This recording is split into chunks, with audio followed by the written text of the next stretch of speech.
اور آج یہ جو چہلم کے ایام ہے اس کو مد نظر رکھتے ہوئے اور تمام عالم اسلام سے یہ میرا ایک سوال ہے کہ کیا علم تمہیں سایہ دی اوڑھنے والوں، کیا علم تمہیں سایہ دی اوڑھنے والوں، سوکھا ہے کہاں پیڑ کہاں شاخ جلی ہے، سوکھا ہے کہاں پیڑ کہاں شاخ جلی ہے، اسلام کی تاریخ جھٹک کر کبھی دیکھو، اسلام کی تاریخ جھٹک کر کبھی دیکھو، اسلام تو مخروض حسین ابن علی، اسلام تو مخروض حسین ابن علی، صلوات محمد و آل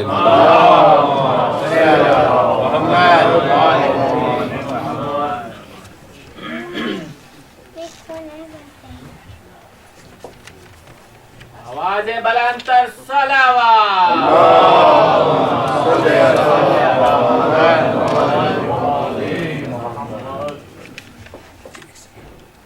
یہ سوال کا سلسلہ جو ہے وہ میں اپنی طرف سے شروع کرتا ہوں، اور مولانا صاحب سے میرا سوال یہ ہے، جس طرح کہ آج کل کافی لوگ بتاتے ہیں کہ جی ہم اس مجلس میں گئے وہاں یہ پڑھا گیا وہاں ایسا ہوا، تو میں سوال یہ کرتا ہوں مولانا صاحب سے کہ ہماری عزاداری کی ابتدا کس طرح ہوئی اور اس موجودہ جو عزاداری چل رہی ہے یہ ہم تک کیسے پہنچی، اس کی ابتدا کیسے ہوئی اور جدید دور کی جو عزاداری ہے وہ ہم تک کس طریقے سے پہنچی؟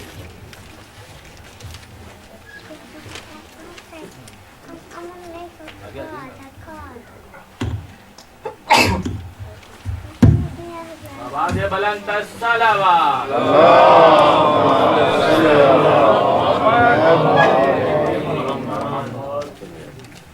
سورہ فاتحہ۔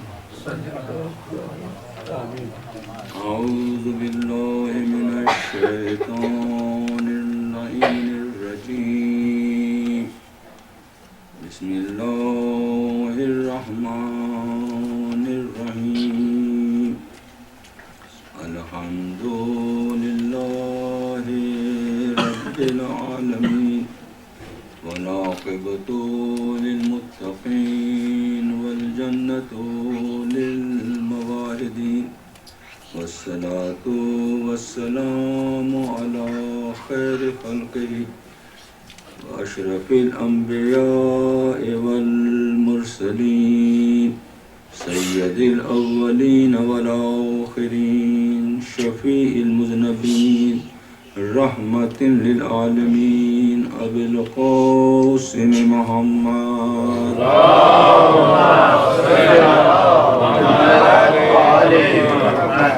وآله الطيبين الطاهرين المعصومين الذين أذهب الله عنهم الرجس وطهرهم تطهيرا اللهم صل على محمد وعلى رب اشرح لي صدري ويسر لي أمري واحلل عقدة من لساني يفقهوا قولي ربنا تقبل منا إنك أنت السميع العليم أما بعد فقد قال رسول الله صلى الله عليه وآله وسلم الحسين مني وأنا من الحسين صلوات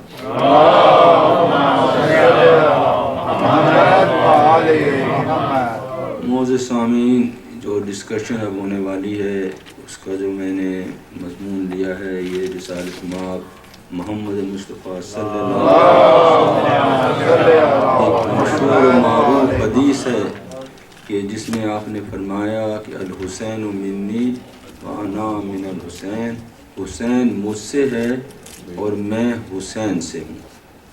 یہ تو آپ سمجھ سکتے ہیں کہ امام حسین علیہ السلام حضرت سرور کائنات کے نواسے تھے، آپ کی بیٹی کے بیٹے تھے، تو آپ رسول اللہ سے ہیں، لیکن رسول اللہ کیسے حسین سے ہیں؟ اب اس کا جواب ہم اپنے اس کویسچن میں جو آپ نے کیا ہے مجھ سے کہ یہ عزائے حسین کب شروع ہوئی، اسلام میں عزا کے کیا معنی ہیں، اور کس طرح یہ بقائے اسلام کا ذریعہ بنی. ایکچولی جب ہم حضرت سرور کائنات محمد مصطفیٰ صلی اللہ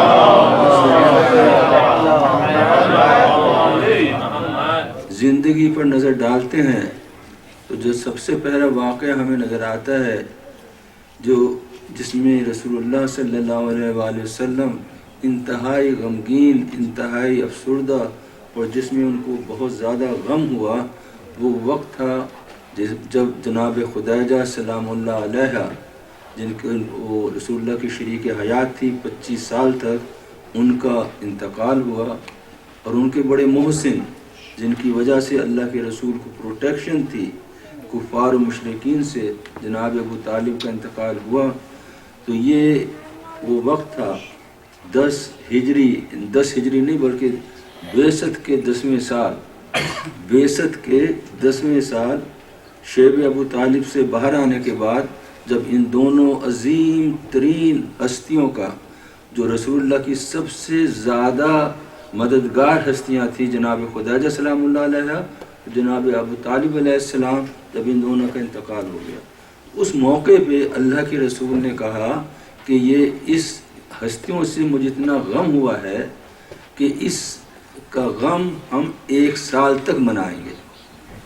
تاریخ اسلام میں تمام مسلمانوں کا یہ عقیدہ ہے کہ اس سال کو اللہ کے رسول نے عام الحزن قرار دیا. ان کی عزا کو، عزائے ابو طالب، عزائے جناب خدیجہ سلام اللہ علیہ کو اللہ کے رسول نے 1 ہفتے نہیں منایا، 1 مہینے نہیں منایا، یعنی کہ 2 مہینے نہیں منایا، بلکہ 1 سال ان کا غم اللہ کے رسول نے منایا ہے. کہیں بھی کسی تاریخ میں چل جائے انسان کی کہ کسی بھی نامور ہستی نے اپنا کسی ریلیشن شپ کا غم 1 سال تک منایا ہو. اس 1 سال میں اللہ کے رسول نے کسی خوشی میں شرکت نہیں کی. عام الحزن، سال عام عربی میں سال کو کہتے ہیں، حزن کا سال. یہ سیرت رسول ہے، یہ سیرت رسول ہے، اور یہ انسان کی فطرت ہے کہ جب اس کا قریب ترین کوئی رشتہ دار، قریب ترین بھائی بہن بیوی یا مددگار مر جاتا ہے تو وہ حزن و ملال کرتا ہے، روتا ہے. یہ فطرت انسانی ہے، اس میں کوئی شک نہیں. لیکن 1 سال تک غم منانا، پوری تاریخ انسانیت میں میں نے کبھی یہ نہیں سنا. ہم دیکھتے ہیں کہ بڑے بڑے پریزیڈنٹ مر جاتے ہیں، بڑے بڑے کنگ مر جاتے ہیں، بڑے بڑے صدر مر جاتے ہیں تو کوئی 10 دن تک کہ وہ جو ہے نا جھنڈا نیچے ہو جاتا ہے، کبھی مہینے کے لیے ہو جاتا ہے، کبھی اس سے زیادہ ہو جاتا ہے. لیکن سال کے لیے عام الحزن منانا یہ اللہ کے رسول کی سیرت تھی، اور یہ اس امپورٹنس کو دکھا رہی تھی کہ جو 2 ہستیاں اس دنیا سے، 2 مددگار اس دنیا سے گزر گئے ہیں. اول ترین مددگار، اگر اللہ کے رسول کو جناب خدیجہ کی مدد نہ ملتی، وہ اول مومنہ ہے جنہوں نے شہادت دی ہے کہ آپ اللہ کے رسول ہیں. پہلی مومن عورت ہے کہ جس نے کہا کہ ہاں اللہ کے رسول ہیں. امام علی علیہ السلام کو تو اللہ کے رسول نے پالا تھا، 3 سال سے امام علی علیہ السلام ان کی چھاتی پہ سوتے تھے. یہ تاریخی واقعات ہیں. اور آپ نے وہ کہتے ہیں کہ بچوں میں وہ ایمان لائے، بچے تو ایمان لاتے نہیں. ایمان جب کوئی لاتا ہے تو وہ بالغ ہو کے لاتا ہے. تو شروع سے ہی جس دین پہ رسول اللہ تھے اسی دین پہ امام علی تھے، یعنی کہ کیونکہ ان کے گھر میں رہے ہیں، ان کے گھر میں پڑھے ہیں. اور جسے کہا جاتا ہے کہ اس وقت ان کی عمر 10 سال تھی، تو 10 سال کا تو اسلام میں وہ بالغ ہی نہیں ہوتا. تو جو اللہ کے رسول کا دین تھا وہی ان کا دین تھا. اسی دن سے اللہ کے رسول کے وہ ساتھی تھے.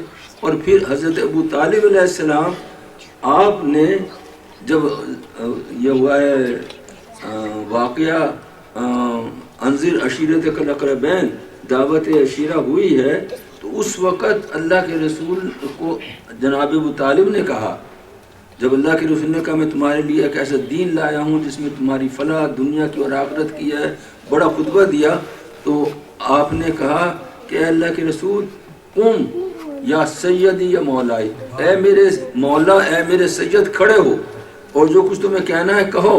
اور ابو لہب کو کہا کہ اے اور تو بیٹھ جا. وہ کہ ایک دن پہلے یہ کہہ کے بھاگ گیا تھا اور تمام محفل چلی گئی تھی کہ اس نے رسول اللہ نے جادو کر دیا, اتنا تھوڑا سا کانا سب کے لیے پورا ہو گیا. تو اللہ کے رسول کے یعنی کہ جناب ابو طالب کے یہ ورڈ اپنے بھتیجے کے لیے جس کو وہ پال رہے ہیں, رسول اللہ کو جناب ابو طالب نے پالا تھا 8 سال کی عمر سے, تو اس کو کہہ رہے ہیں یا سیدی یا مولائی, اے میرے سید, اے میرے مرا کھڑے ہو اور جو کچھ آپ کو کہنا ہے کہو. تو وہ ان کا ایمان ایسا ہی تھا جیسے مومن آل فرعون کا. آپ نے قرآن میں قصہ وہ آیت پڑھی نا, آیت ہے وہ سورہ پڑھا ہے, سورہ مومن.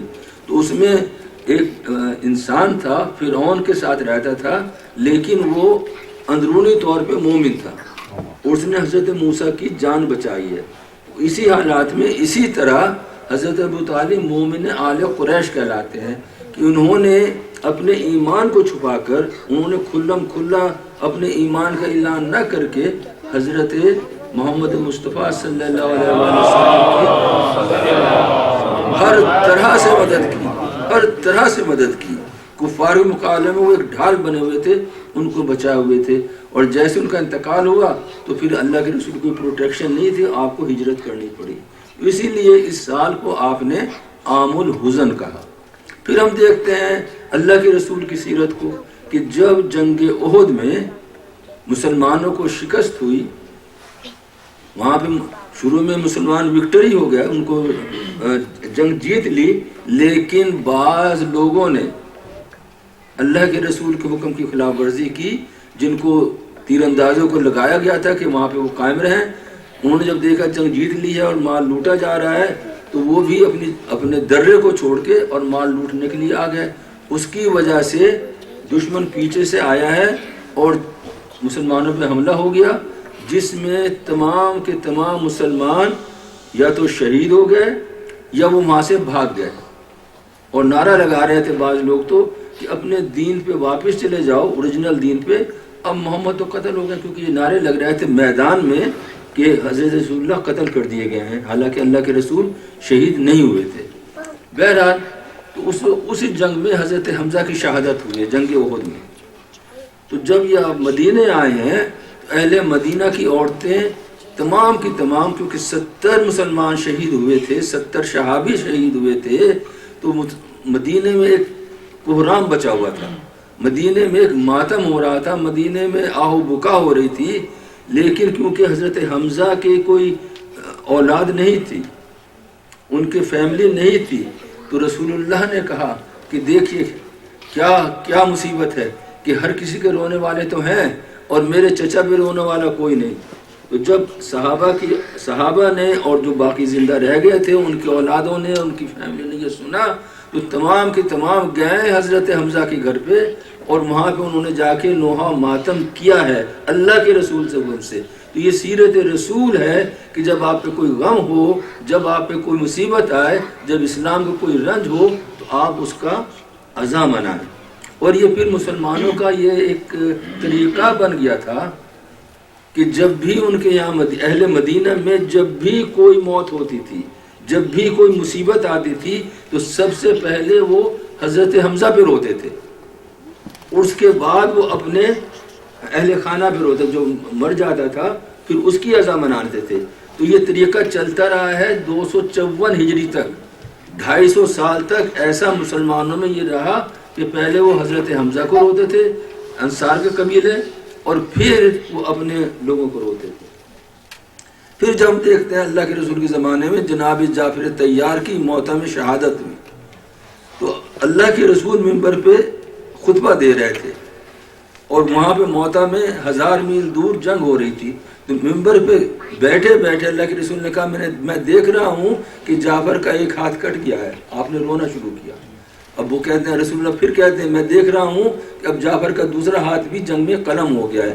ہاتھ پیچھے سے آگے کسی نے وار کیا تلوار سے, ان کے دونوں ہاتھ کٹ گئے اور اب جعفر گر گئے ہیں. تو اللہ کے رسول نے وہاں پہ نعرہ جاری کیا اور کہا کہ جعفر کو اللہ نے جنت میں 2 پر دیے ہیں جو اس وقت وہ جنت میں یعنی کہ اس کے ذریعے سے پرواز کر رہے ہیں, اور اسی وجہ سے ان کا نام جعفر طیار ہو گیا. جعفر طیار ہو گیا. تو یہ تو اللہ کے رسول کے زمانے میں جو اللہ کے رسول نے اپنی سیرت سے دکھایا۔ پھر ہم روایات میں دیکھتے ہیں کہ جب امام حسین علیہ السلام ابھی اپنے حضرت فاطمہ کی شکم میں تھے تو حضرت ام الفضل جو جناب عباس کی وائف ہیں وہ آتی ہیں، بڑی پریشان ہیں، بہت پریشان ہیں، اللہ کے رسول کے پاس آئی ہیں اور رو رہی ہیں کہ اللہ کے رسول نے پوچھا کیا ہے، کیا ہوا؟ کہتی ہیں میں نے ایک عجیب خواب دیکھا ہے، میں نے یہ دیکھا ہے کہ اللہ کے رسول آپ کے جسم کا ایک حصہ علیحدہ ہو گیا اور آپ کے جسم کا وہ حصہ جو علیحدہ ہوا تھا وہ میرے گود میں آ کے گر گیا ہے۔ میں تو بہت پریشان ہوں کہ میں نے کیا خطا کی کہ ایسا ہو گیا کہ آپ کو میری وجہ سے آپ کے بدن کے حصے جدا ہو گئے اور اس میں سے ایک حصہ میرے پاس آ کے گرا ہے۔ اللہ کے رسول نے کہا ہاں نہیں، پریشان نہ ہو، پریشان نہ ہو ام الفضل، یہ تو اچھا خواب ہے، فاطمہ زہرا کے یہاں ایک بچہ پیدا ہوگا اور وہ اس کی تو کفالت کرے گی، اس کو تو پالے گی، تو یہ وہ میرا حصہ ہوگا، حسین میرا حصہ ہے جو تیرے گھر میں آئے گا اور تو اس کی کفالت کرے گی۔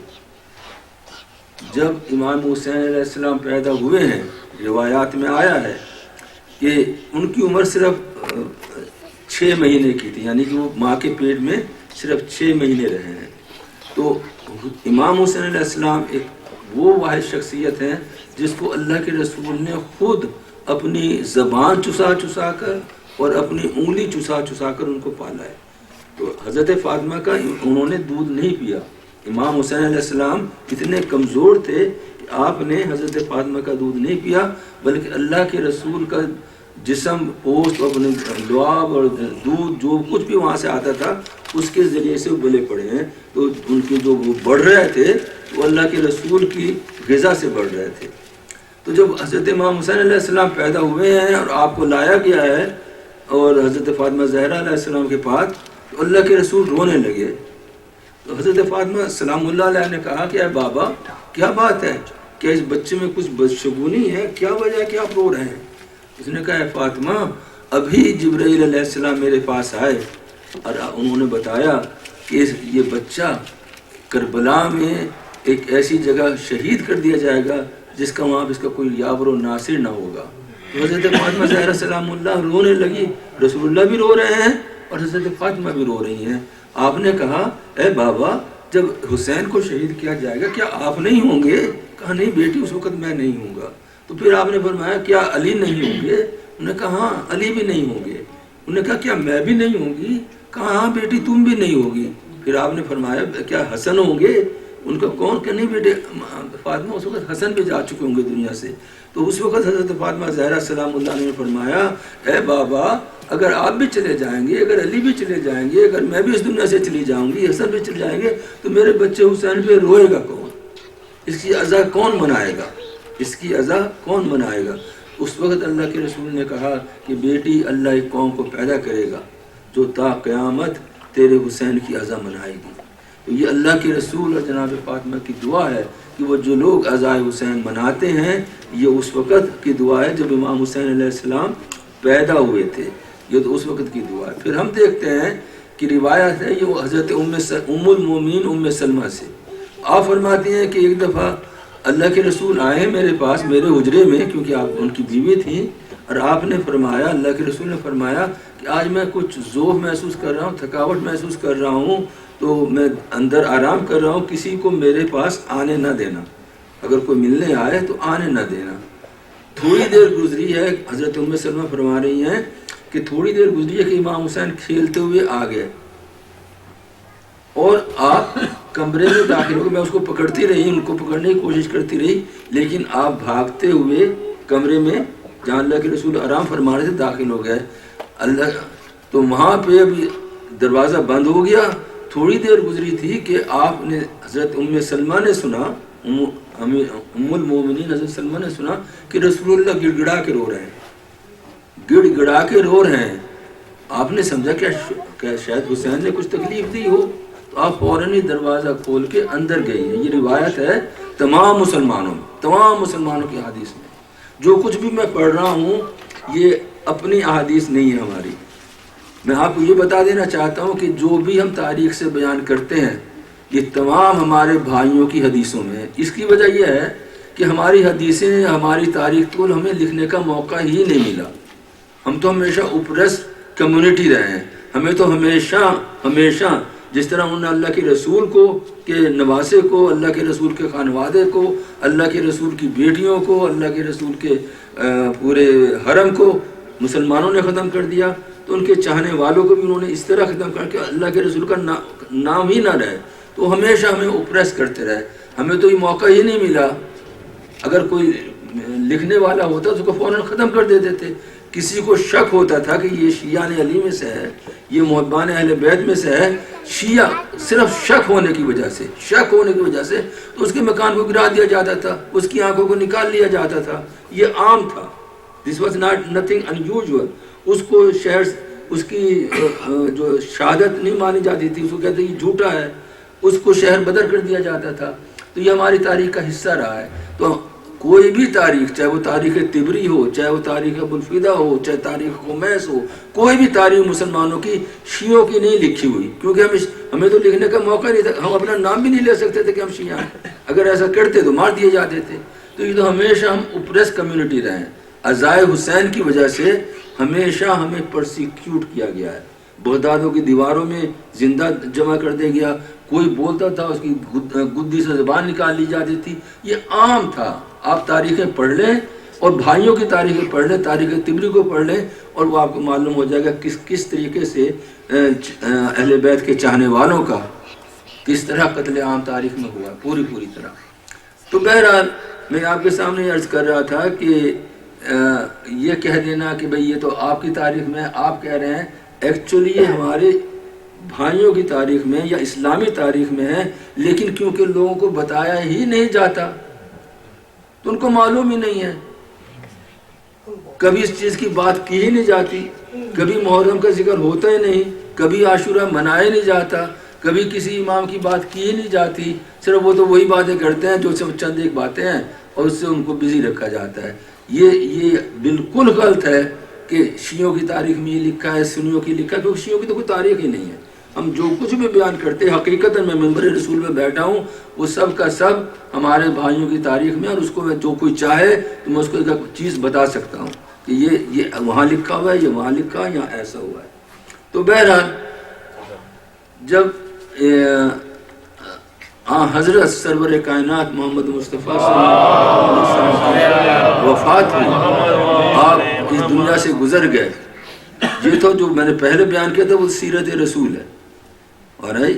اور یہ ایک سیرت میں یہ بھی بتا رہا تھا کہ جب ام سلمہ آئی ہیں دروازے پہ اور آپ نے پوچھا ہے کہ اللہ کے رسول کیا ہوا، کیوں رو رہے ہو، تو حضرت ام سلمہ بیان کرتی ہیں کہ اللہ کے رسول نے کہا کہ ابھی جبرائیل آئے تھے اور انہوں نے بتایا اے اللہ کے رسول تم اس بچے سے اتنی محبت کرتے ہو اور یہی بچہ آپ کا کربلا میں شہید کر دیا جائے گا، بے خطا، اس کا کوئی قصور نہیں ہوگا اور اس کو کربلا میں شہید کر دیا جائے گا. اور جبریل نے مجھے یہ مٹی لا کے دی ہے.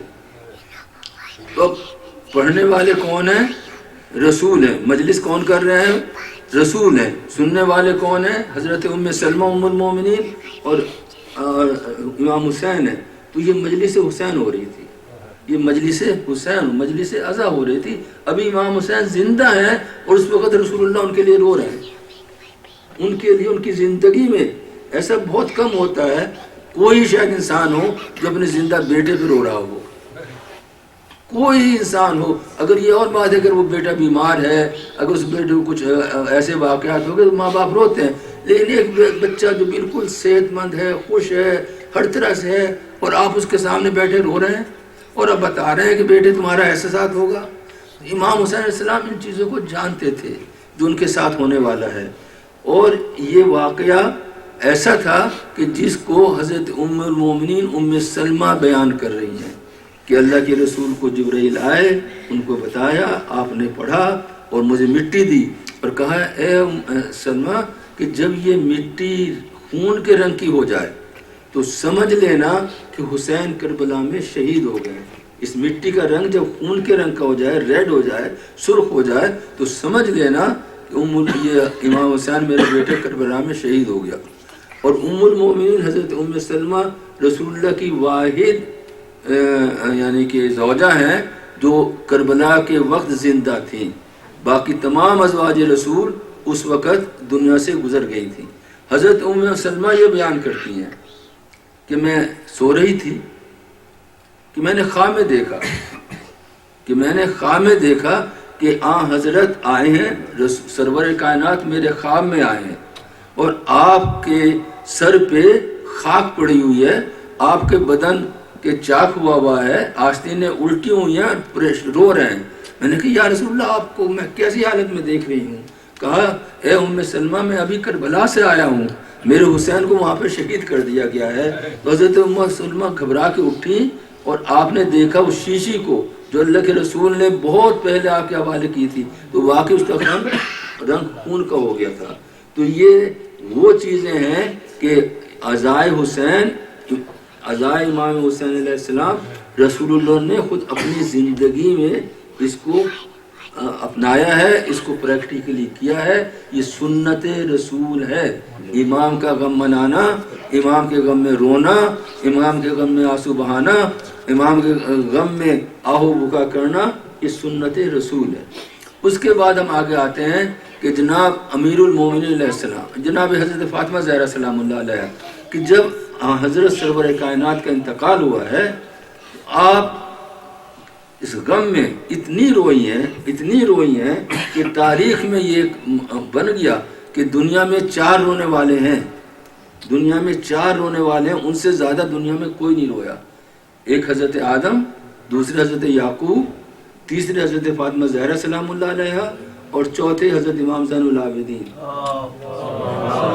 حضرت فاطمہ زہرا سلام اللہ حضرت سرور کائنات کی وفات کے بعد اتنا روتی تھیں کہ مدینے والے پریشان ہو گئے اور کہا کہ اے علی فاطمہ سے کہیے کہ یا تو یہ دن میں رویا کریں یا یہ رات کو رویا کریں، کیونکہ ان کے رونے سے ہم جو ہے نا بے چین ہو جاتے ہیں۔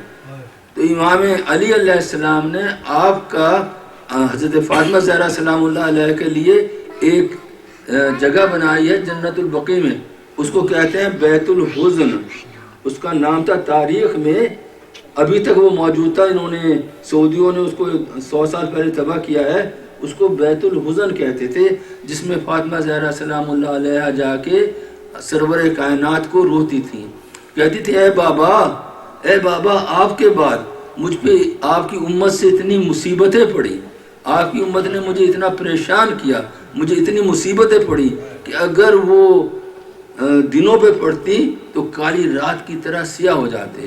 اے میرے بابا، جب کوئی انسان مر جاتا ہے تو اس کی ہر روز، ہر ہفتے، ہر دن، جیسے جیسے دن گزرتے جاتے ہیں اس کا موت کا غم کم ہوتا جاتا ہے، لیکن اللہ شاہد ہے بابا، جس دن سے آپ اس دنیا سے گزرے ہیں مجھ پہ اتنی مصیبتیں روزانہ پڑتی ہیں کہ میرا غم ہر روز زیادہ سے زیادہ آپ کی اس میں یاد میں ہو جاتا ہے۔ تو امام حسن امام حسین کی انگلی پکڑ کے کہاں پہ روتی تھی حضرت فاطمہ زہرا سلام اللہ علیہ؟ بیت الحزن جنت البقیع میں۔ تو پہلی یادگار غم خانہ، عزا خانہ جو بنا ہے حضرت کے غم میں، وہ بیت الحزن ہے جو جنت البقیع میں جناب فاطمہ زہرا سلام اللہ علیہ کی جنت۔ اور کتنے عرصے زندہ رہی ہیں حضرت فاطمہ زہرا اللہ کے رسول کے بعد؟ آپ کی عمر 18 سال تھی جب آپ شہید ہوئی ہیں، 18 سال کی عمر تھی جناب فاطمہ زہرا سلام اللہ علیہ کی، اور کتنے عرصے رہی ہیں زندہ؟ 2.5 مہینے۔ اللہ کے رسول کی شہادت ہوئی ہے 28 صفر کو، اور جناب فاطمہ زہرا کی ہوئی ہے 3 جمادی الثانی میں، تو صرف 2.5 مہینے کا فاصلہ ہے۔ اس عرصے میں آپ کو اتنی تکالیف پہنچائی گئی، اتنی شدت سے آپ کو امت نے ستایا ہے کہ آپ کہتے تھے بابا ہر روز میرے لیے آپ کا غم بڑھتا چلا جاتا ہے۔ تو پہلا عزا خانہ جو بنایا مسلمانوں میں، اب یاد رکھیے یہ تاریخی میں الفاظ کہہ رہا ہوں کہ اللہ کے رسول نے جب حضرت جناب خدیجہ اور جناب ابو طالب کی شہادت ہوئی ہے، ان کی وفات ہوئی ہے، تو کہ اللہ کے رسول نے 1 سال عام الحزن منایا، لیکن کوئی بھی مسلمانوں کی تاریخ یہ نہیں کہتی کہ مسلمانوں نے اللہ کے رسول کا غم 1 دن بھی منایا ہو۔ سوائے اہل بیت رسول کے. اہل بیت رسول نے منایا, غم منایا, روتے رہے, ان کو علیحدہ کر دیا گیا, آئسولیٹ کر دیا گیا, ان کے حقوق کو چھین لیا گیا. لیکن مسلمانوں نے آفیشیلی کسی نے بھی ایک دن بھی غم نہیں منایا. کوئی لے آئے تاریخ, میں اپنے آپ کو مان لوں گا, جاؤ پوچھ لو کسی سے بھی جا کے, کیا اللہ کے رسول کا غم آفیشیل کسی نے کہا؟ وہاں تو خوشی کے خلافت میں حکومت پہ قبضہ ہو گیا تو خوشی کی مبارکبادیں دی جا رہی تھی, جشن منائے جا رہے تھے. کسی نے اللہ کے رسول کو نہیں پوچھا. وہ کسی محسن اسلام تھے, آپ کی وجہ سے آپ مسلمان آئے, آپ کی وجہ سے یہ حکومت جو آپ کو ملی ہے وہ اللہ کے رسول کی حکومت تھی, لیکن کسی نے ان کو یاد نہیں کیا. آئے ہیں تو ان کی بیٹیوں پہ ظلم, بیٹی پہ ظلم کیا ہے, ان کے خاندان پہ ظلم کیا ہے. تو وہ وہاں پہ بیت الحزن جو سب سے پہلے عزا خانہ بنا ہے مسلمانوں کا, وہ بیت الحزن ہے. جا کے دیکھ لیں, تاریخ کو دیکھ لیں کہ جو پہلا عزا خانہ ہے اللہ کے رسول کی عزا کے لیے, وہ جناب فاطمہ نے وہاں پہ بنایا تھا. اب آگے بڑھتے ہیں ہم. امام علی علیہ السلام اپنے زمانے میں گزر رہے ہیں جنگ صفین کے لیے, اور گزرتے ہیں وہاں سے کربلا سے. کربلا سے جب گزرتے ہیں تو آپ وہاں پہ بیٹھ گئے, اور آپ نے وہاں سے مٹی ہٹائی ہے, اور وہاں پہ تاریخ میں آیا کہ آپ زار و قطار رو رہے ہیں, زار و قطار رو رہے ہیں. ابن عباس جو حضرت علی علیہ السلام کے کزن تھے, آپ نے کہا یا مولا آپ کیوں اس طرح, اس جگہ پہ کچھ نہیں ہے, غیر آباد جگہ ہے, آپ اس طرح رو رہے ہیں. کہا اے ابن عباس تم نہیں جانتے, یہاں پہ حسین کو شہید کیا جائے گا, یہاں پہ حسین کو شہید کیا جائے گا. تو امام حسین آپ امام علی کے ساتھ ہیں, وہ جانتے ہیں پیشن گوئی رسول اللہ کی, وہ جانتے ہیں پیشن گوئی امیر المومنین کی. تو آپ کی زندگی میں, امام حسین علیہ السلام کی زندگی میں ان کا ماتم کیا جا رہا ہے, ان کی عزا منائی جا رہی ہے, کیونکہ ایک ایسی چیز تھی, ایسی چیز ہونے والی تھی کہ جس کا جو نا علم پہلے سے ہی بتا دیا گیا تھا. ایسی جناب امام حسن علیہ السلام جب ان کی شہادت کا موقع آیا ہے, ان کو زہر سے شہید کیا گیا ہے, امام حسین علیہ السلام بیٹھے رو رہے ہیں اپنے بھائی کے لیے کہ بھائی آپ اس دنیا سے جا رہے ہیں, آپ پہ بڑی مصیبت ہے. امام حسن علیہ السلام کے الفاظ ہیں کہ اے بیٹے بھائی حسین, میری مصیبت تو کچھ بھی نہیں جو آپ کی مصیبت میں دیکھ رہا ہوں کربلا میں. اگر میں وہاں نہ ہوا تو میرا بیٹا قاسم ہوگا, آپ اس کو اجازت دیجئے کہ وہ میرے بہاف آپ کی کربلا میں مدد کر سکے.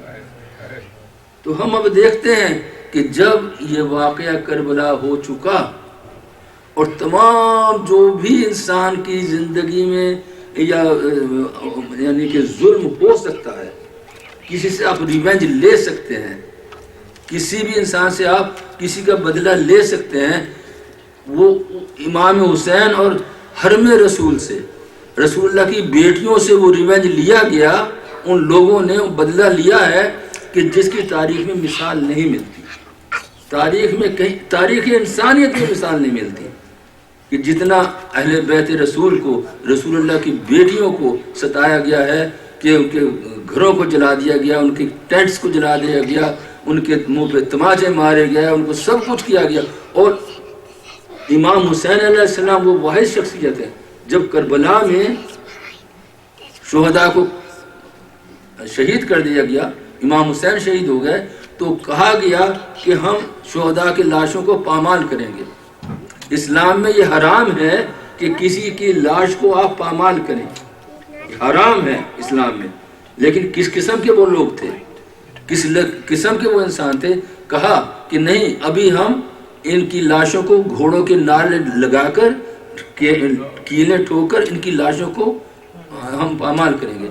اس وقت کیونکہ یہ عجیب بے عزتی تھی, ایک بے حرمتی تھی, تو عرب کے لوگ, جو فوج یزید کے لوگ آگے بڑھے کہ یہ میرا رشتہ دار ہے, اس کو ہٹا لو, میں یہ برداشت نہیں کروں گا کہ تم میرے رشتہ دار کے مردے پہ آپ گھوڑے ڈالائیں.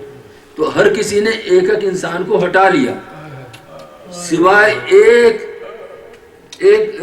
لاشا رہ گیا, اور وہ امام حسین علیہ السلام کا لاشا تھا جس کا کوئی رشتہ دار نہیں تھا. تو اس لاشے پہ گھوڑے چلائے گئے ہیں, گھوڑے دوڑائے گئے ہیں, لاشے کو پامال کر دیا گیا, ٹکڑے ٹکڑے کر دیے گئے ہیں, ہڈیاں ٹوٹ گئی ہیں. تو یہ تھا بدلہ مسلمانوں کے اسلام کا. اور یزید کیا کہہ رہا تھا جب یزید کے پاس یہ قافلہ پہنچا ہے, کہتا ہے اے کاش لعبت بنی ہاشم یہ میں اپنے الفاظ نہیں کہہ رہا ہوں، اگین ہم سب جو بیان کر رہے ہیں وہ تاریخ اپنے بھائیوں کی ہے، کیونکہ ہماری اپنی تاریخ لکھنے والا اس کو فوراً ہی مار دیا جاتا. ہمیں تو اجازت ہی نہیں تھی کہ ہم کچھ بول سکیں. لائبت بنی ہاشم بالملک فلا خبر جائن ولا وہی نظر. یزید کیا کہہ رہا ہے کہ بنی ہاشم نے حکومت حاصل کرنے کے لیے کھیل کھیلا تھا. نہ کوئی اینجل آیا نہ کوئی خبر آئی، یعنی کہ نہ قرآن ہی ٹھیک ہے نہ رسول ہی ٹھیک ہے، دین اسلام کا خدا حافظ. اور یہاں سے امام حسین علیہ السلام کیا کہہ رہے تھے جاتے اپنے راستے میں کہ ان کان دین محمد لم یستقم الا بقتلی یا سیوف و خزینی، کہ اگر دین محمد نہیں بچ سکتا سوائے اس کے کہ مجھے قتل کر دیا جائے تو دنیا کی تلواروں آؤ اور مجھے ٹکڑے ٹکڑے کر دو. ایک طرف دین اسلام کو بچانے والے ہیں اور ایک طرف دین اسلام کو کہتے ہیں کہ انہوں نے حکومت حاصل کرنے کے لیے ایک ڈھونگ رچایا تھا بنی ہاشم نے. اے کاش، یزید کہہ رہا ہے، اے کاش وہ میرے بزرگ جو بدر میں مارے گئے تھے اگر آج زندہ ہوتے تو دیکھتے کہ میں نے بنی ہاشم کے محمد کے سرداروں میں سے بڑے سردار کو کس طرح قتل کیا، اور وہ یہ کہتے کہ اے یزید تیرے ہاتھ شل نہ ہوں، تیرے ہاتھ مضبوط رہیں جو تو نے ہمارے بدلے ہمارے لڑائیوں کا بدلہ لیا ہے جو ہمیں بدر اور احد میں ہمیں مارا گیا تھا. تو یہ تھے خیالات بنو امیہ کی جن کے ہاتھ میں اب اسلام کی باغ ڈور آ گئی تھی. یعنی کہ اسلام یزید کے زمانے میں was the only super power. Roman empire کو شکست دے دی گئی تھی، ایرانین امپائر کو شکست دے دی گئی تھی. ایک ہی امپائر تھی سپر پاور اپنے زمانے کی، صرف یزید تھا. اور اس کے مقابلے میں یہ 72 بھوکے پیاسے اور بالکل ہر طرح سے ایک مفلس کی حالت میں کھڑے ہوئے تھے شیشہ پرائی دیوار کی طرف. کیونکہ یزید یہ چاہتا تھا کہ امام حسین اس کی بیعت کر لیں. بیعت کا مطلب یہ نہیں تھا کہ اس سے کیا کہا بھی ٹھیک ہے اچھا تم حاکم ہو، نہیں. بیعت کا مطلب یہ تھا کہ جو کچھ یزید کر رہا ہے وہ ٹھیک ہے، وہ خلیفہ رسول ہے. جو کچھ بھی یزید شراب پی رہا ہے، زنا کر رہا ہے، جو کچھ بھی آپ امیجن کر سکتے ہیں نا برائیاں، وہ یزید کھلے عام دربار میں کرتا تھا.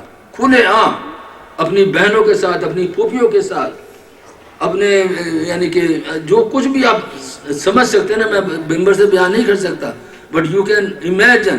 شراب خوار ہر چیز وہ جو کر رہا تھا. اور وہ کہتا تھا کیونکہ العوام علی دین ملوکہم، جیسے بادشاہ ہوتے ہیں ایسے پھر عوام بھی ہوتے ہیں، ایسے اس کے مقربین بھی ہوتے ہیں، ایسے اس کے وزراء بھی ہوتے ہیں. تب یہ کھلے عام پورے دنیا اسلام میں یہ کام ہو رہے تھے.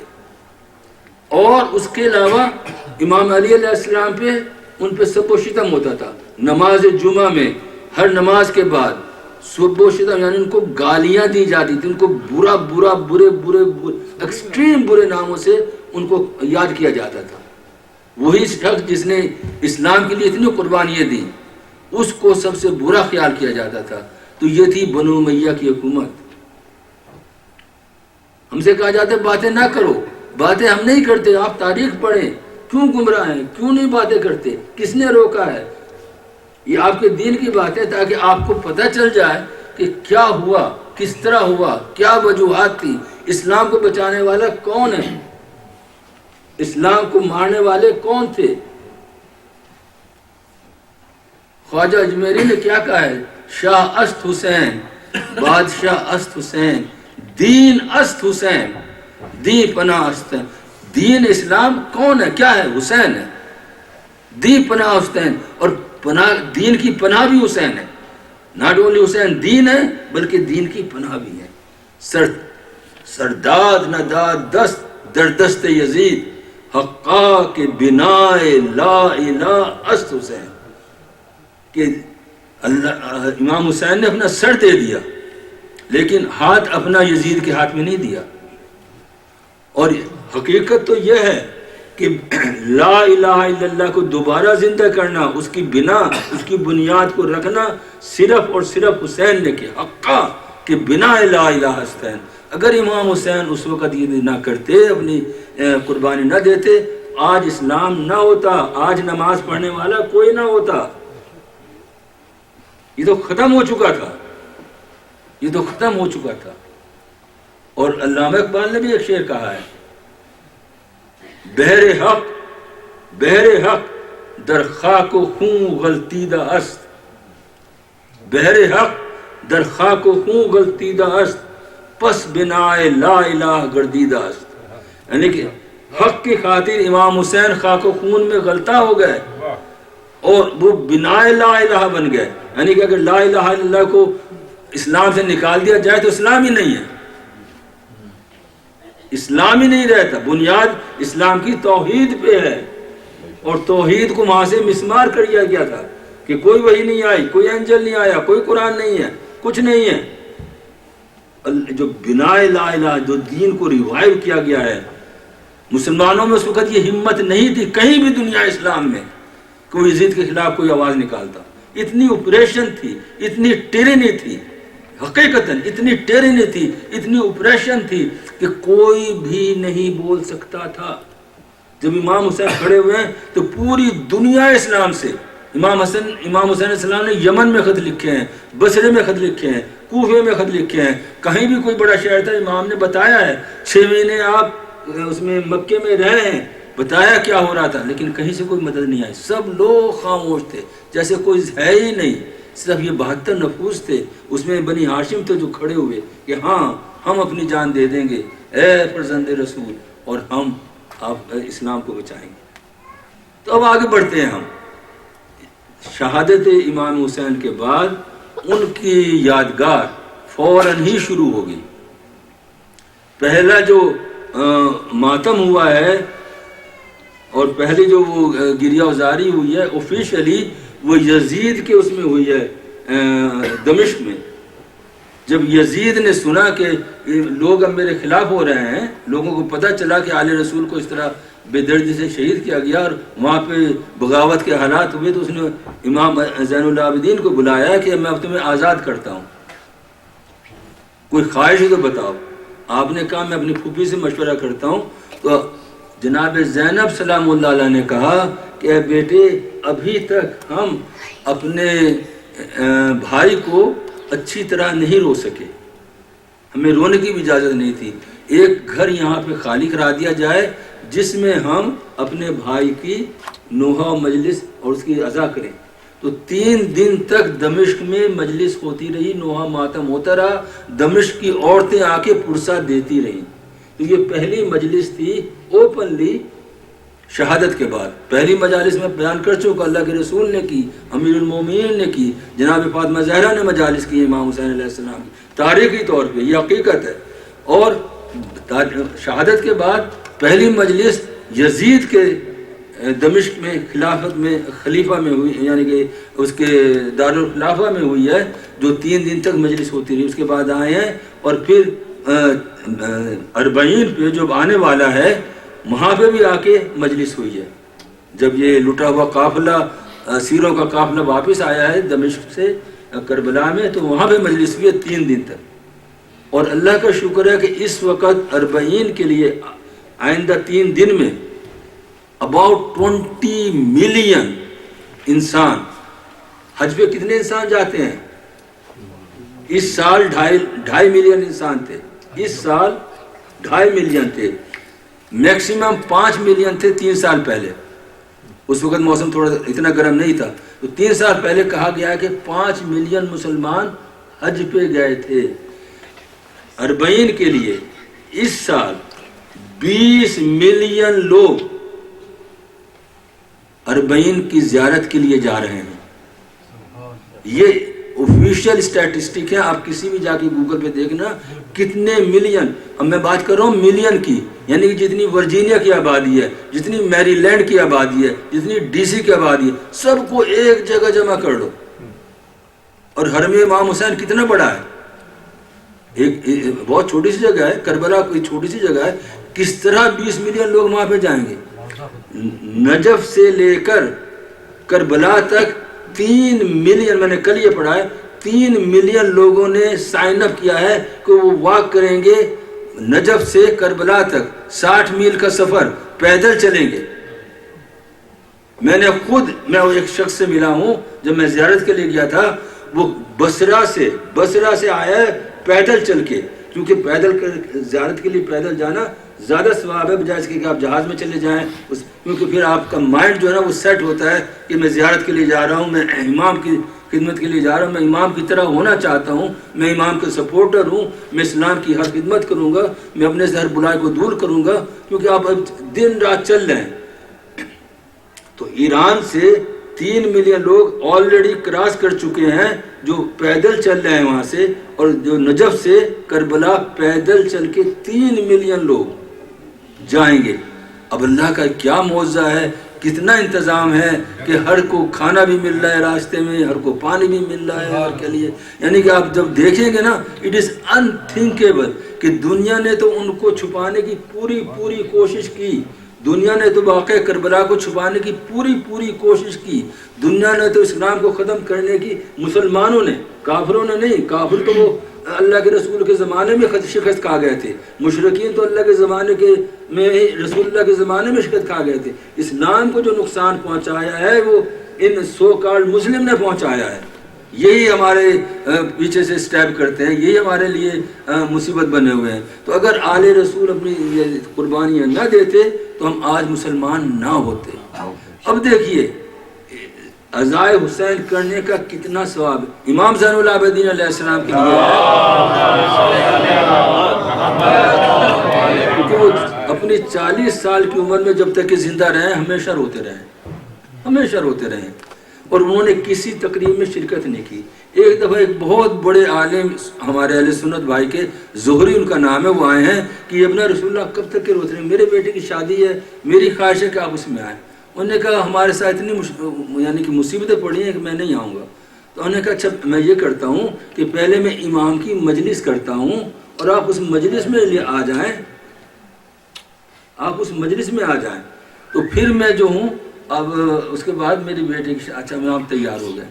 تو اس نے مجلس کا بڑا اہتمام کیا، اور ایک جگہ جو صرف ہوتی ہے نا صدر کے لیے جگہ یا ایک بڑا چیز بنا کے جہاں پہ بڑے اشراف بیٹھتے ہیں وہ بنا کے کہ امام یہاں کے بیٹھیں گے۔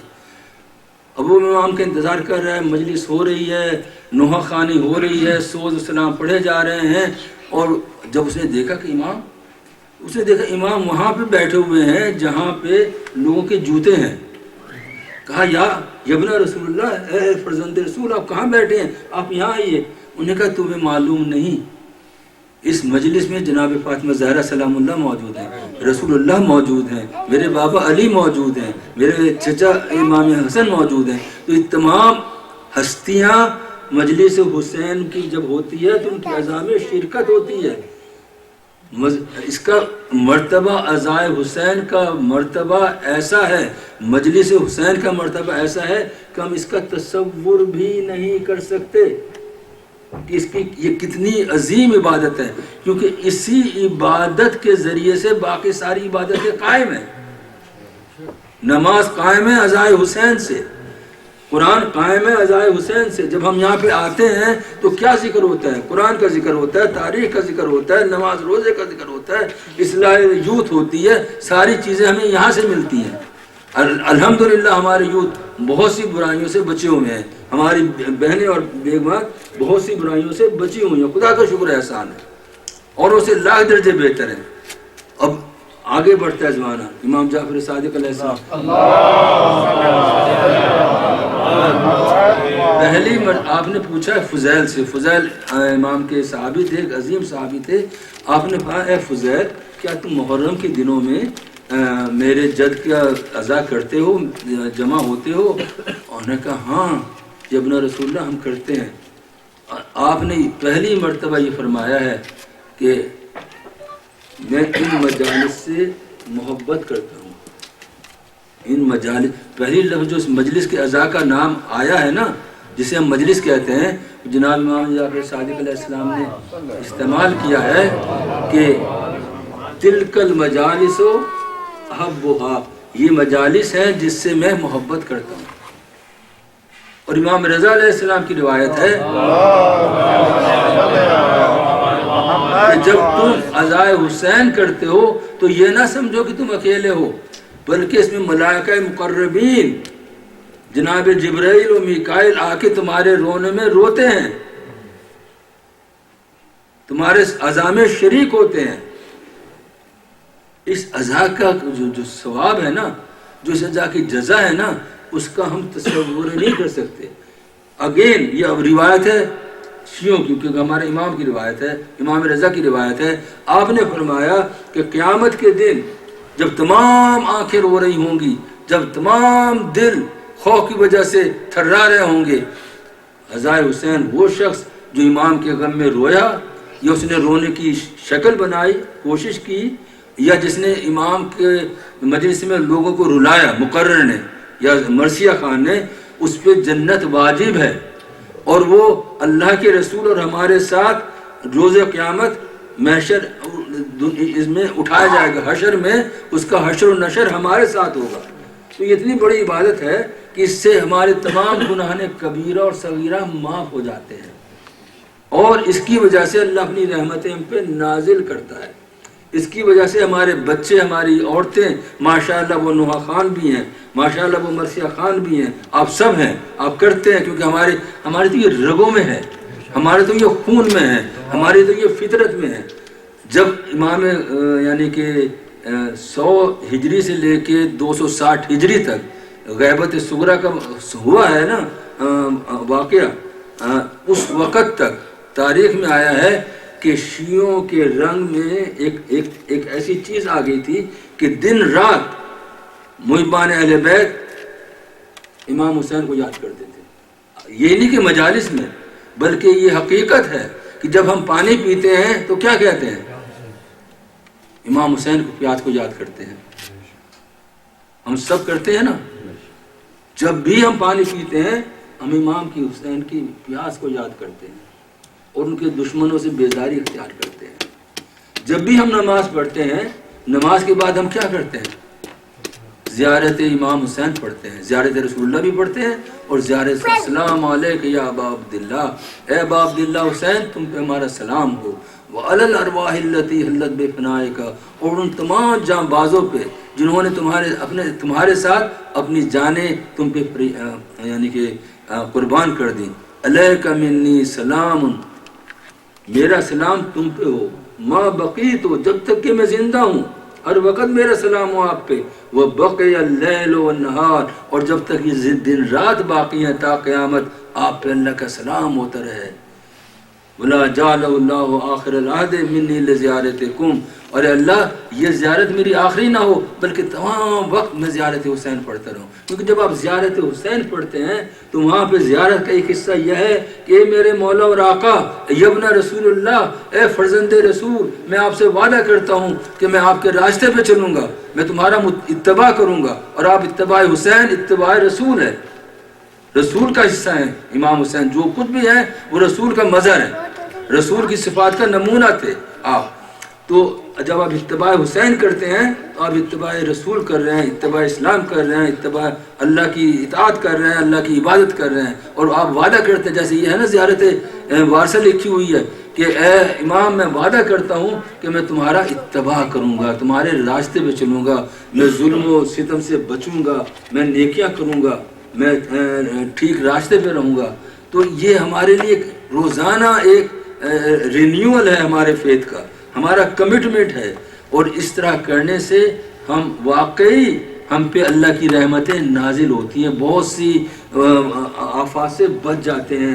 اتنے مصیبتوں کے باوجود تاریخ میں اتنی مصیبتوں کے باوجود جو ہم پہ نازل ہوئی ہیں، شیعہ نے اہل بیت پہ نازل ہوئے، اہل بیت کے ماننے والوں پہ طول تاریخ میں 1400 سال میں جتنی مصیبتیں آئی ہیں مسلمانوں نے کی ہیں، اس کی کوئی مثال نہیں ملتی. اس کے باوجود اب دنیا کے ہر حصے میں آپ شیعہ اہل بیت کو مانیں گے. دین اہل بیت اب بھی ہر جگہ پھیلا ہوا ہے، سب قربانیاں ہم نے دی ہے، لیکن ہم عزائے حسین کو نہیں چھوڑا. دین الہی کی بقا یا حسین، دین محمد کی بقا یا حسین. اسلام کی زندہ کرتی ہے وہ عزاداری حسین کرتی ہے، سمجھے نا. اور اسی میں ہماری بقا، ہم جتنا بھی عزاداری کے قریب آئیں گے، ہم جتنا بھی مجالس کے قریب آئیں گے، اللہ ہماری تمام مشکلات کو حل کر دے گا. اگر ہم چاہتے ہیں کہ اس دنیا کے میں اطمینان اور سکون حاصل کریں، وہ پیسے سے نہیں ملے گا، وہ دن رات کے جاب کرنے سے نہیں ملے گا، بلکہ ذکر حسین سے ملے گا، کیونکہ ذکر حسین ذکر رسول ہے، ذکر رسول ذکر اللہ ہے۔ تو جب آپ ذکر اللہ کرتے ہیں، اللہ بذکر اللہ تطمئن القلوب، یاد رکھو کہ ذکر الہی سے، ذکر اللہ سے صرف اور سکون اگر آپ دنیا میں چاہتے ہیں تو آپ کو ٹرانکولائزر سے نہیں ملے گا، آپ کو پیسے سے نہیں ملے گا، آپ کو دولت سے نہیں ملے گا، آپ کو زیادہ اولاد ہونے سے نہیں ملے گا، آپ کو اچھے شوہر اچھی بیوی ملنے سے نہیں ہوگا، وہ سب ذریعہ ہیں۔ لیکن اگر کوئی واقعی اگر جو قرآن کہہ رہا ہے وہ یہ کہہ رہا ہے اللہ بذکر اللہ تطمئن القلوب، کہ اگر آپ کو چاہیے تو پھر قلوب ذکر اللہ کرو، اور آپ ذکر رسول، ذکر حسین ذکر رسول ہے، ذکر رسول ذکر اللہ ہے۔ جہاں جہاں پہ بھی آپ کہیں گے اشہد ان لا الہ الا اللہ، وہاں پہ کہیں گے آپ اشہد ان محمد رسول اللہ، کیونکہ وہ دونوں ایک ساتھ ہیں۔ اور اللہ کے رسول کہہ رہے ہیں انا الحسین منی وانا من الحسین، میں حسین، حسین مجھ سے اور میں حسین سے ہوں، کیونکہ اگر حسین نہ ہوتے تو نہ اللہ کے رسول کا نام ہوتا نہ لا الہ الا اللہ ہوتا۔ تو آج کل جو کچھ بھی اسلام باقی ہے، حالانکہ یہ اصلی اسلام کافی چینج ہو چکا ہے، ہمارے میں کافی کمزوریاں ہیں، لیکن اس کے باوجود اسلام کے دشمن ہم سے سب سے زیادہ ڈرتے ہیں۔ طول تاریخ میں یہ پہلی مرتبہ ہے، یہ پہلی مرتبہ ہے جو ہمارے سامنے ہوا کہ 1979 میں اسلامک ریولوشن آیا جو علماء لائے ہیں، نہیں تو علماء کی حکومت کبھی بھی نہیں قائم ہوئی، سب بدماشوں کی حکومت تھی۔ نام سے خلفاء کہلاتے تھے لیکن شراب پیتے تھے، چاہے خلفاء عباسیہ کو دیکھ لو، خلفاء بنی امیہ کو دیکھ لو، جب امام حسین کا سر آیا تھا یزید شراب پی رہا تھا، چاہے ہارون رشید کو دیکھ لو، مامون رشید کو دیکھ لو، متوکل کو دیکھ لو، انہوں نے امام حسین کے قبروں کو، متوکل نے امام حسین کے شرائن کو، قبروں کو مٹا دیا، حل چلا دیے تاکہ لوگ ان کی زیارت کے لیے نہ جائیں۔ یہ تو ایسے دشمن تھے، چاہنے والوں کو دیواروں میں چن دیا۔ اور جہاں جہاں بھی شیعت پھیلی ہے، یعنی کہ ہم نے قربانیاں دیکھ، ایک شہر میں ہمیں مارا جاتا تھا، کبھی حلب پہنچ جاتے تھے، کبھی موصل پہنچ جاتے تھے، کبھی دمشق پہنچ جاتے تھے، کبھی جبل عمل پہنچ جاتے تھے، تو ہم دنیا میں موو ہوتے رہے۔ پھر ہم انڈیا میں آ گئے، تو انڈیا میں ہم اپنی مرضی سے نہیں آئے، بلکہ ہم اس وجہ سے آئے کہ ہم اوپریس کیے گئے تھے، ہمیں ٹیرینائز کیا گیا تھا، اور انڈیا میں بھی ہمیں چین سے نہیں رہنے دیا۔ 800 سال سے انڈیا میں عزاداری ہو رہی ہے، 800، جب سے محمود غزنوی آیا ہے، اس کے بعد سکندر لودھی آیا ہے، یہ سب کے سب محب اہل بیت میں سے تھے، انہوں نے آ کے عزاداریاں شروع کی ہے۔ تیمور نے تو وہ روزہ خوانی شروع کی ہے، وہ روزے جو بنے ہوئے ہیں نا وہ اس زمانے سے ہیں جب سے یہ تیمور آیا تھا۔ لیکن اس کے باوجود ایک زمانہ ایسا بھی آیا ہے اورنگزیب کا، اس نے شیعت کو اس کی جڑیں اکھاڑ دی۔ اورنگزیب نے دکن پہ حملے کر کے جہاں جہاں بھی انڈیا میں تھے، یعنی کہ محبان اہل بیت، ان سب کو قتل کر دیا۔ ایسا جیسے بنی امیہ نے، بنی عباس نے چاہنے والوں کو قتل کیا، اسی طرح اورنگزیب نے دکن میں اور بیجاپور میں اور حیدرآباد میں جہاں جہاں بھی شیعوں کی وہ تھے، امام بارگاہیں تھی، عبادت خانے تھے، ان سب کو ایک نیست و نابود کر دیا اور شیعہ کا قتل عام کیا ہے۔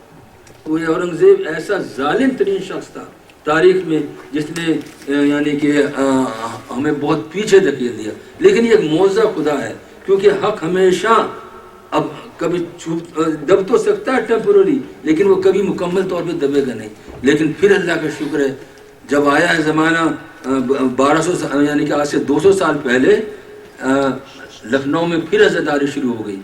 مولانا دلدار آئے ہیں وہاں سے، ایران سے، اور آصف الدولہ جو نواب تھا اودھ کا، وہ شیعہ بن گیا۔ اس کی وجہ سے پھر اب عوام نے بھی اس کو اپنانا شروع کر دیا، اور پھر یہ پھیلی ہے سارے بیجاپور میں، کلکتے میں، دہلی میں، ہر شہر میں پھیل گئی، ملتان میں، لاہور میں، کوئی بھی شہر انڈیا کا آپ ایسا نہیں پائیں گے جہاں پہ عزاداری حسین نہ ہو رہی ہو اس وقت بھی۔ اور ہندو بھی اس سے اتنے متاثر ہیں کہ وہ بھی عزائے حسین مناتے ہیں، کیونکہ غم حسین ایک ایسی چیز ہے، جب آپ کسی کو غم کی آپ بتائیں گے چیزیں، تو وہ ہر انسان کا، جس کے دل میں بھی کوئی، جس کے جسم میں کوئی دل ہے، وہ اس سے اثر پذیر ہوتا ہے۔ تو مسلمان شیعہ نے، یعنی کہ محبان اہل بیت ہی نہیں، بلکہ تمام قومیں ان کی وجہ سے زیادہ تر جو کنورژن ہوئی ہے نا یہ عزاداری کی وجہ سے ہوئی ہے. حتیٰ کہ میں آپ کو مشہور اپنے تو بہت ہی ہیں، میر تقی اور میر انیس اور مرزا دبیر، لاکھوں شیعہ ہیں. جتنے بھی اردو کے شیعہ ہیں نا، زیادہ تر اردو کے پوئٹ ہیں نا جتنے بھی، زیادہ تر مذہب اہل بیت سے ہیں. کسی کو بھی دیکھ لو، یا تو واقعی وہ شیعہ ہوں گے یا ان کی طرف ان کا انکلینیشن ہوگا، اور کوئی ہے ہی. اردو زبان کو جو عروج آیا ہے وہ اسی کی وجہ سے آیا ہے. تو جب آپ اس چیزوں کو دیکھتے ہیں اور کس مشکلات کے بعد تمام مذاہب کو، چاہے وہ مذہب شافعی ہے، چاہے وہ مذہب حنفی ہے، چاہے وہ مذہب مالکی ہے، چاہے وہ مذہب اور کوئی مذہب ہے، ان کو حکومتوں کی پشت پناہی حاصل رہی. حکومتوں نے زبردستی مسلمانوں پہ مسلط کیا، ان کی گردنیں جھکائیں، اگر تم یہ نہیں کرو گے تو تمہیں مارے جاؤ گے. لیکن مذہب اہل بیت ایک وہ مذہب ہے جس کو کبھی بھی کسی حکومت کی پشت پناہی حاصل نہیں ہوئی، اور اس کے باوجود یہ چلتا رہا. یہ اللہ کا ایک زمانہ، یہ اللہ کا اس کا رسپانسبلٹی ہے، وہ اپنی ڈیوائن طاقت کے ذریعے سے اس کو آگے بڑھا رہا ہے. اور ایک وقت آئے گا کہ ہر جگہ سے یا حسین کے آئیں گے. کوئی ایک ایسی حق ہے، کسی چیز ہے. حسین وارث رسول بھی ہیں، حسین وارث آدم بھی ہیں، حسین وارث نوح بھی ہیں، حسین وارث عیسیٰ موسیٰ ابراہیم بھی ہیں. کیونکہ اگر حسین اپنی خون نہ دیتے تو کسی بھی نبی کا نام نہ رہتا. اگر وہ زندہ ہیں تو وہ صرف امام حسین کی شہادت کی وجہ سے، میں پوری گارنٹی سے کہہ رہا ہوں، پورے اطمینان سے کہہ رہا ہوں کہ حسین وارث آدم ہیں، حسین وارث نوح ہیں، حسین وارث ابراہیم ہیں، حسین وارث عیسیٰ و موسیٰ ہیں، حسین وارث محمد مصطفیٰ صلی اللہ علیہ وسلم، حسین وارث امیر المومنین علی بن ابی طالب ہیں، حسین وارث فاطمہ زہرا ہیں، حسین وارث خدیجۃ الکبریٰ ہیں. کربلا میں تمام مسلمانوں کو دیکھ لیجئے گا، سوائے حضرت خدیجہ اور حضرت ابو طالب کے اولاد کے اور کوئی نہیں تھا. خون دینے والوں میں کون تھے؟ جناب خدیجہ کی اولاد تھی جناب فاطمہ زہرا سے، یا جناب ابو طالب کی اولاد جناب علی علیہ السلام سے تھی، جناب مسلم بن عقیل سے تھی، اور کوئی بنی ہاشم میں نہیں تھا. اور پھر ان کے ساتھ جو ظلم کیا گیا ہے، میرے پاس اب ٹائم نہیں رہا، میں آپ سے یہ بتاؤں کہ جب امام زین العابدین سے پوچھا گیا کہ یا امام آپ پہ سب سے زیادہ آپ کو دکھ اور ستم اور ظلم کہاں پہ ہوا، آپ نے 3 بار فرمایا الشام الشام الشام، کہ ہمارے پہ سب سے زیادہ جو ظلم ہوا ہے کربلا میں نہیں. کربلا کا ظلم اپنی ایک تاریخ ہے، لیکن شام میں جو اہل بیت رسول پہ ظلم کیا گیا ہے، نبی زادیوں پہ ظلم کیا گیا ہے. تاریخ میں آیا ہے کہ جب یہ قافلہ آیا ہے، اسیروں کا قافلہ دمشق میں داخل ہو رہا تھا، تو ان کو 3 دن تک کے روکا رکھا کہ شہر میں داخل نہ ہو، کیونکہ شہر کو آرائش کی جا رہی ہے. اللہ کے رسول کے ایک صحابی ہیں سہل بن سعد سعدی، وہ بیان کرتے ہیں کہ میں حج کے بعد گیا ہوں زیارت بیت المقدس کے لیے. جب میں وہاں سے واپس آ رہا تھا میں شام آیا، اور وہاں پہ میں نے دیکھا کہ لوگ فاخر لباس پہنے ہوئے ہیں، عورتوں نے مہندی لگا رکھی ہے، اچھے کپڑے پہن رکھے ہیں، طبل بج رہے ہیں، دفیں بج رہی ہیں، ایک خوشی کا موقع ہے. وہ کہنے لگے کہ مجھے معلوم نہیں. میں نے لوگوں سے پوچھا کہ یہ مسلمانوں میں تو کوئی ایسی عید کا تہوار نہیں ہے، اب یہ کیا تمہارے یہاں کوئی خصوصی تہوار ہے؟ اس نے کہا نہیں، تہوار نہیں ہے، بلکہ ایک باغی نے بغاوت کی تھی، اس کو لایا جا رہا ہے. تو میں نے تھوڑی دیر میں دیکھا کہ کچھ سر نیزوں پہ ہیں، کچھ عورتوں کے ہاتھ پسے پردہ بندھے ہوئے ہیں، اور ان کو اونٹوں پہ سوار کر کے لایا جا رہا ہے. تو وہ آیا ہے، پوچھا ہے کہ تم کون ہو، کہاں کے قیدی ہو؟ آپ نے کہا، حضرت سکین نے کہا نانو سبایا رسول اللہ، ہم رسول اللہ کے خاندان کے اسیر ہیں، ہم حرب رسول ہیں جی، یہ مسلمان ہمیں یہاں پہ لائے گئے ہیں. اے صحابی رسول، اگر تو کچھ کر سکتا ہے تو کسی طرح اس سے کہو جس نے نیزے اٹھا رکھے ہیں، جس پہ سر بلند ہیں، کہ ان نیزوں کو ہم سے آگے لے جائیں، تاکہ لوگوں کی توجہ نیزے کی طرف ہو، ان کی توجہ ہمارے سروں کی طرف نہ ہو، کیونکہ ہمارے ہاتھ پسے پشت بندھے ہوئے ہیں اور ہم اپنے بالوں کو بھی چھپا نہیں سکتے، ہمارے مکھنا و چادر نہیں ہے.